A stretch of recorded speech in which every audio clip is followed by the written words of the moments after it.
The college football playoff has announced what maybe the best way to describe it is like their COVID contingencies.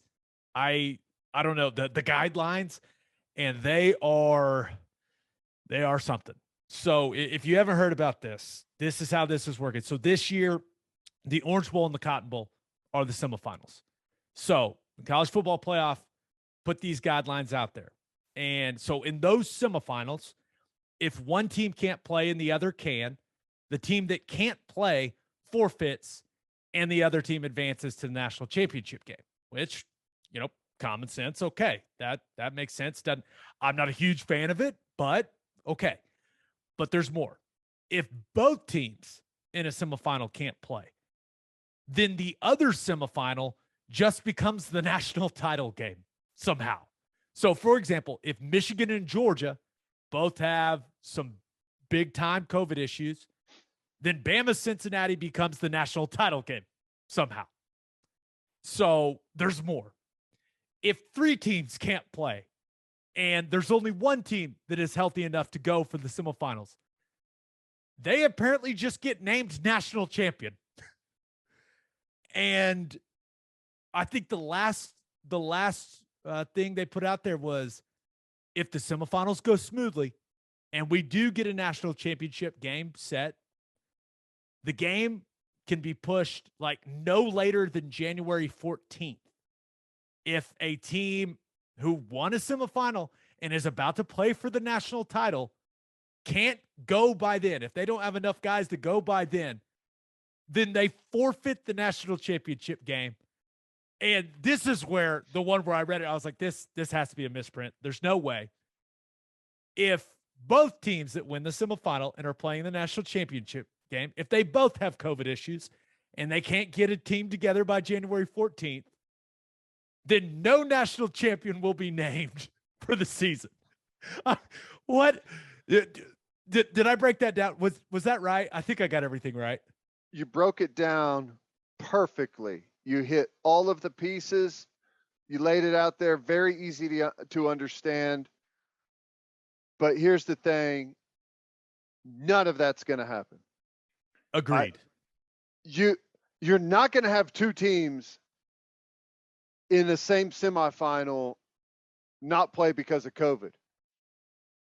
Team A is going to say, I don't think we're not going to have enough guys to fill a roster to play. Team B is going to say, well, we can't either, but we're putting our punter at left tackle, like whatever it has to take the field, and say, no, we're good to play it, and you advance, right?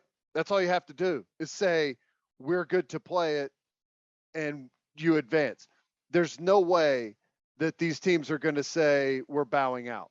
There's not. They're going to go out there and play with whatever roster that they can. And I know there's probably some type of number guidelines that they have to follow, but I don't think that's going to happen. My initial reaction to all of this, and maybe it's the cynic in me, is that, okay, teams just won't test their guys then. What they shouldn't, unless they're sick. That's my opinion. But that was, and remember, that's what the NFL, right? That was the adjustment they made. The vaccinated guys that don't show symptoms, like, you're not getting tested. So if right, we talked about last episode about Michigan, those guys all go and getting their booster shot together. Well, if I'm Michigan, I'm going, hey, we're going with what the NFL's doing. Right? It makes the most sense to us. And I don't know who sets the rules for the testing policy at the college football playoff. Maybe the college football playoff sets it. Maybe I don't know. But I find it incredibly hard to believe, nearly impossible to believe, that the college football playoff is going to let a team forfeit.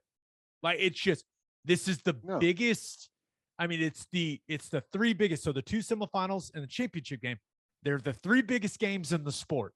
You've paid a gajillion dollars for the TV rights, right? If you're ESPN, like, there's no way those games aren't happening. Like, there's too much money at stake. And if we've learned anything, man, we've learned that if there is money to be made, these games are getting played.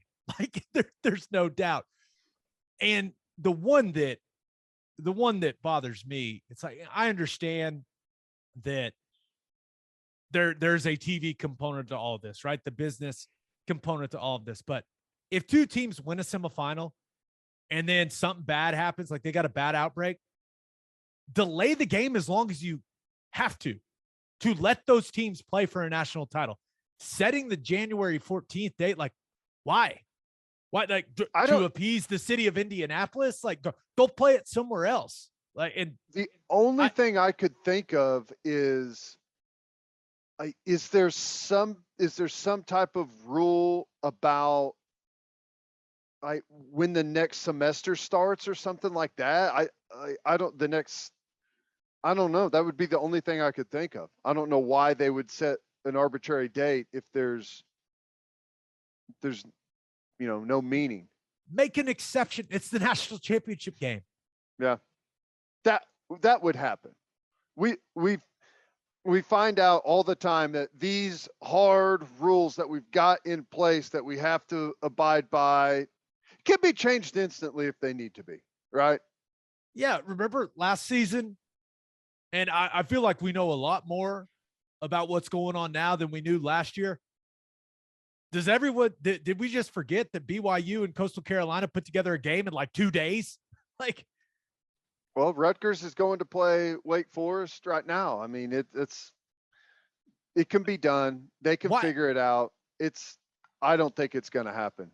And can I just say that you should have put all your players together in a room or something and just passed it around. Remember when this all happened initially, the Lehman theory? Do you remember going back to last season? Yeah. I don't know. And I don't know why more teams didn't adopt it. Alabama's the first one that did it right out of the gate. You're the worst. I understand what the college football playoff was doing by putting that stuff out there, but it seems like it's putting themselves in a bad spot. Like they didn't have to do it. I don't think that's why I'm confused. They should have said, here's our COVID protocol. We're playing these games come hell or high water. Right. That's it. That's what's going to happen. These are the 3 most important games in our sport. We're going to do whatever it takes to get them played like that. And all you have to say is because it's in the best interest of the student athletes. Yep. And we all know it's because you make a shit ton of money off it, and that's fine, right? This college football is a business. We all understand that. But if you just throw the blanket statement, hey, these student athletes, they have earned the right to play in these games. We'll do whatever it takes to make sure as many of these young men can play in these games as possible, because that's what's best for them, right? Like that's all you have to do. It's for the kids. It's for the kids. Right. The one where it's just like, there will be no national champion this season. That's the one where I was like, what the hell are they? I don't know. That would crack me up for some reason. I was like, there's no way they'll do that.